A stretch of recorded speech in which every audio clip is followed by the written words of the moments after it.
Hello everyone, welcome back to our channel Learn and Compete. So today we are going to discuss about the entertainment allowance that is given under the section 16 subsection 2 of the Income Tax Act. But before moving to the further, अगर अब तक आप लोगों ने हमारे channel को subscribe नहीं करा है तो प्लीज़ हमारे चैनल को सब्सक्राइब कर लीजिए and click on the bell icon so that you can get the notification of all the upcoming videos easily.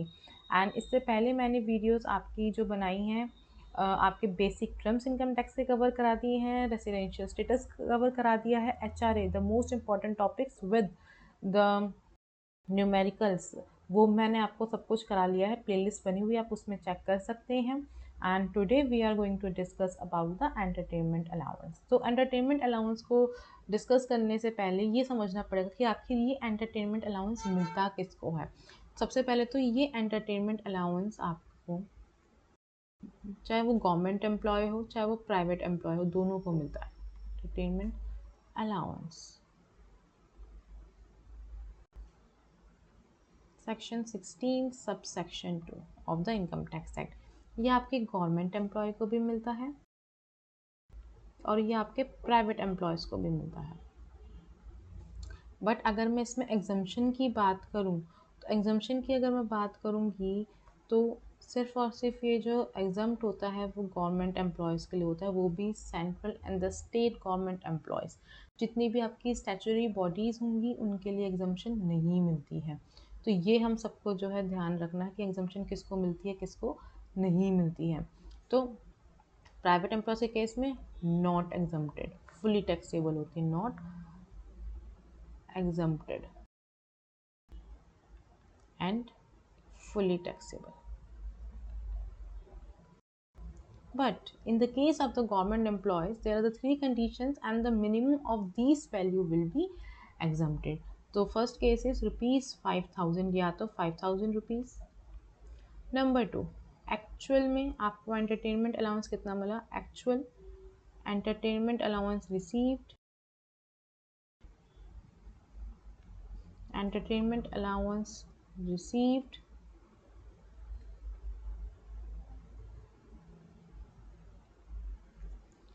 the third case is 20% of the basic salary of the basic salary।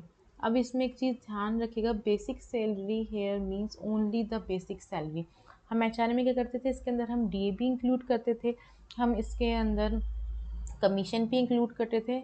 But in this for calculation of the entertainment allowance deduction exemption, इसके लिए हमें सिर्फ basic salary का मतलब basic salary, कोई भी हम इसमें परक्यूजिट कोई भी इसमें हम एक्स्ट्रा इनकम या बोनस को इंक्लूड नहीं करते हैं। फर्दर इसको समझने के लिए हम आगे न्यूमेरिकल करते हैं ताकि आपको और अच्छे से ये टॉपिक समझ आए।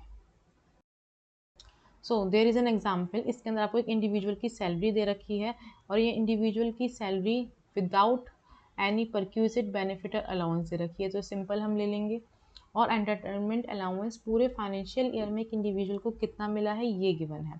तो इसको निकालने के लिए, एग्जम्पशन निकालने के लिए तीनों कंडीशन देख लेंगे। एक तो थी आपकी 5,000 रुपीज़ की, number 1 condition.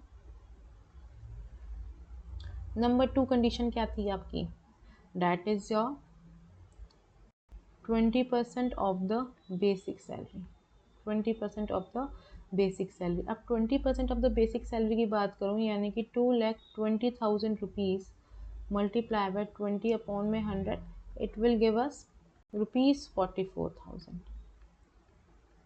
And the third case, तीसरा केस क्या कहलाता है आपका, एक्चुअल एंटरटेनमेंट अलाउंस रिसीव, वो कितना हुआ है 22,000। तो इस तीनों में से जो भी मिनिमम होगी that will be exempted, that will be exempted. तो मिनिमम कौन सी है, मिनिमम इज योर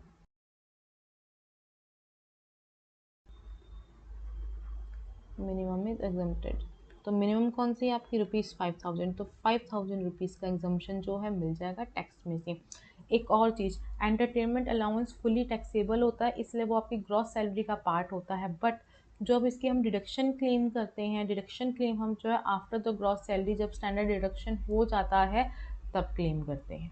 तो ये बात आप ध्यान रखिएगा। And in the next video जो अपकमिंग वीडियोस होंगे उसमें हम चिल्ड्रन एजुकेशन अलाउंस एंड बाकी सारी अलाउंसेस भी करेंगे। फिर एक फुल फ्लेज क्वेश्चन जैसा आपके पेपर में आ सकता है we will discuss about that.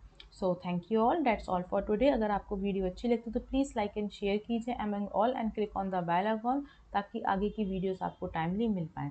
Thank you all.